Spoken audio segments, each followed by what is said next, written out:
Uma das coisas que quero observar com você no estudo do livro de Atos é a performance do povo de Deus e, dentro disso, como era a pregação da igreja de Atos. Pedro foi o primeiro pregador presente nos primeiros capítulos do livro. Depois vimos o sermão de Estevão.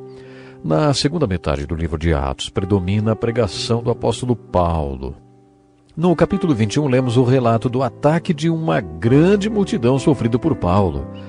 Se os soldados romanos não tivessem chegado a tempo de resgatá-lo, a multidão teria linchado.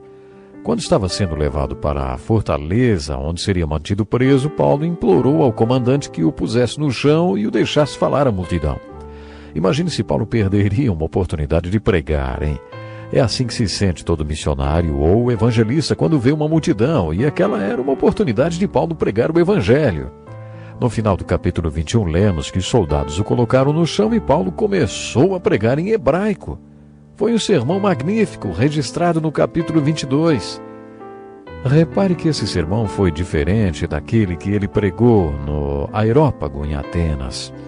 Neste aqui, ele não citou nenhum poeta, nem filósofo, nem usou de palavras persuasivas de sabedoria. Ele simplesmente deu seu testemunho, como costumamos dizer, e contou sobre seu encontro com Deus.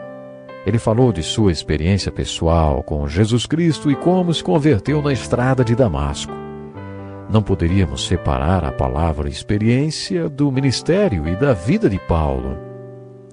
O versículo 22 do capítulo 22 diz que a multidão ouvia Paulo, até que levantaram a voz e gritaram: "Tira esse homem da face da terra, ele não merece viver."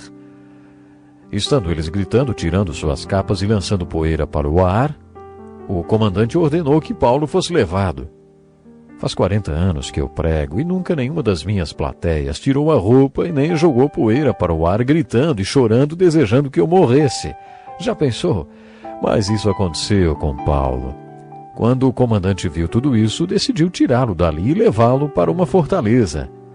Quando os romanos prendiam alguém para chamar a atenção do povo e mostrar o seu poder, eles costumavam acorrentar o prisioneiro a um tronco e dar 39 chibatadas, preparando-o para o interrogatório.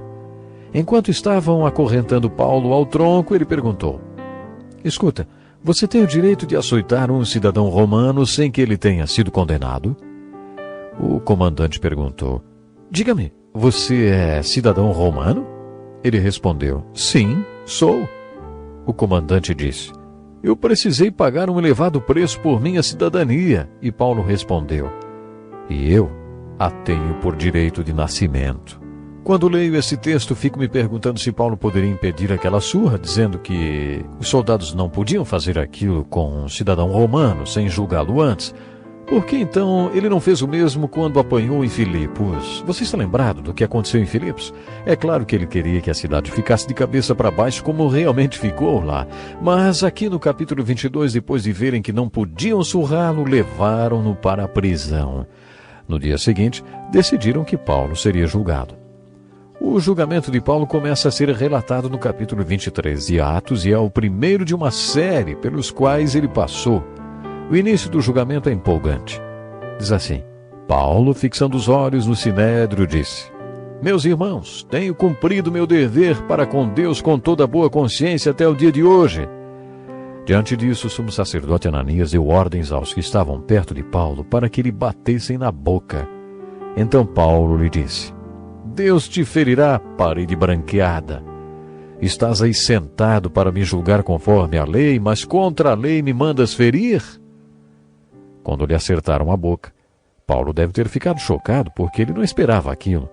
O sumo sacerdote devia estar usando uma vestimenta branca, provavelmente tinha uma barba longa e branca, e naquela hora Paulo só viu aquela coisa branca diante dele e explodiu. "Um dia Deus vai acertar você, sua parede esbranquiçada. Você está me julgando de acordo com a lei? E por que deu ordens para que me batessem?" Os que estavam perto dele disseram: "Isso é jeito de falar com o sumo sacerdote?"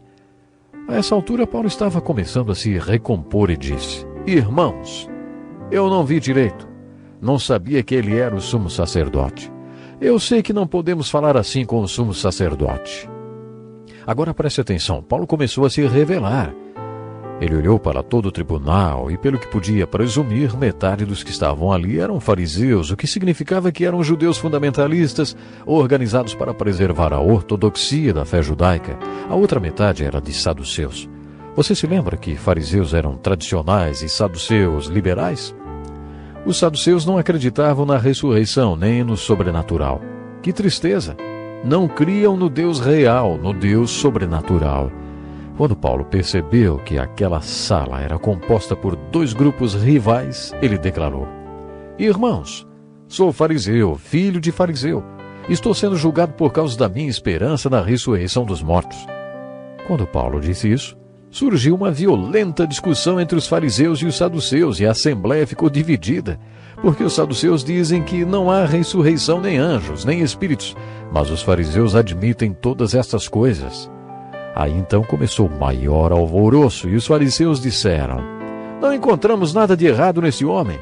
Quem sabe se algum espírito ou anjo falou com ele?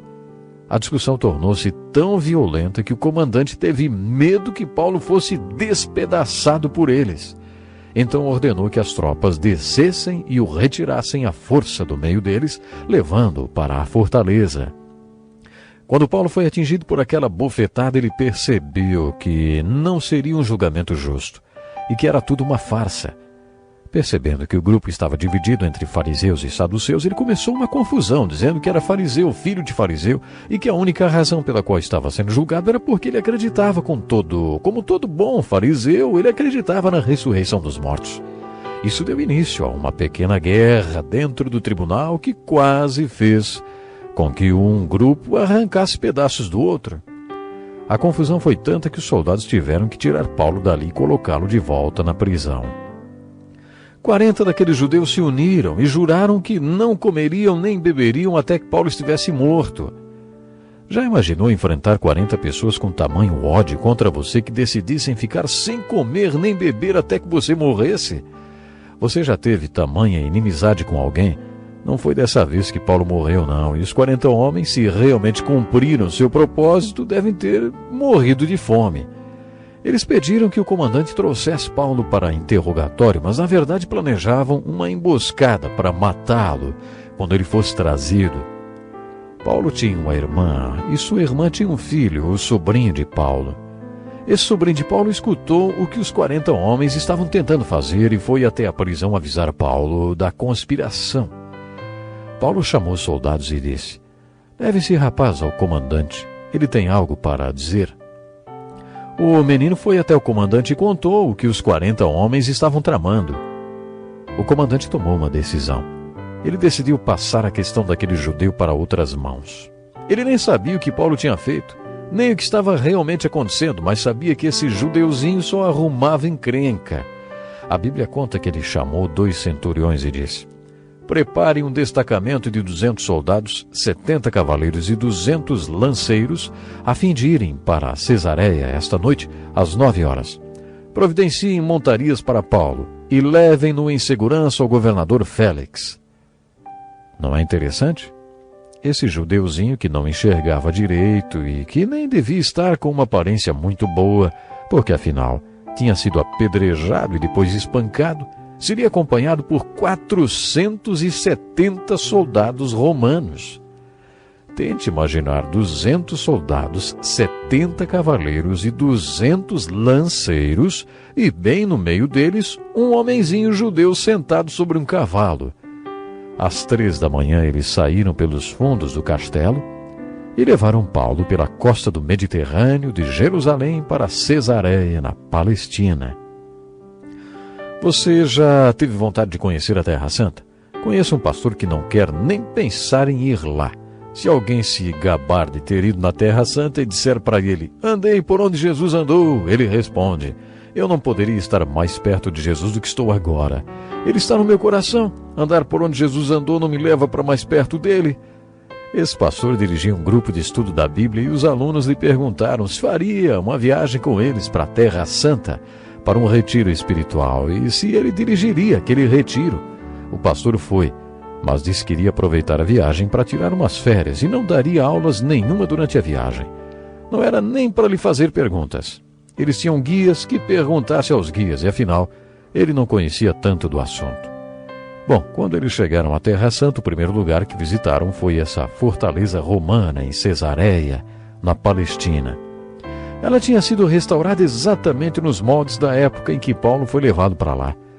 Durante a viagem, o pastor não conseguia pensar em outra coisa, senão na cena de Paulo.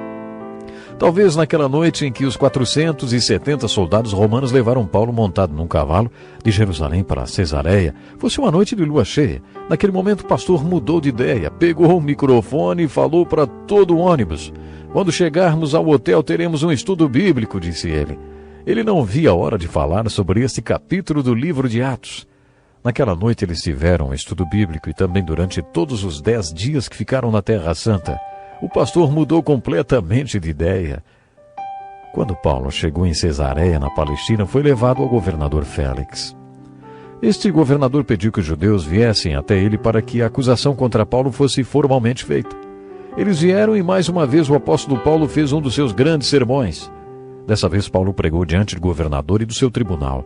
Mais uma vez ele contou seu testemunho, a história dele com Deus. No final, Félix decidiu que não havia razões para que Paulo fosse considerado um criminoso. Entretanto, ele decidiu manter Paulo ali e tratar dele. Paulo foi colocado num tipo de prisão domiciliar até que Félix decidisse o que deveria ser feito com aquele prisioneiro tão excêntrico. Bom, infelizmente acabou meu tempo e eu preciso encerrar o programa. Leia esses capítulos de Atos, você será edificado. Comece pelo capítulo 21 e leia até o final do livro de Atos, para se familiarizar um pouco mais com o autor de metade do Novo Testamento, o apóstolo Paulo.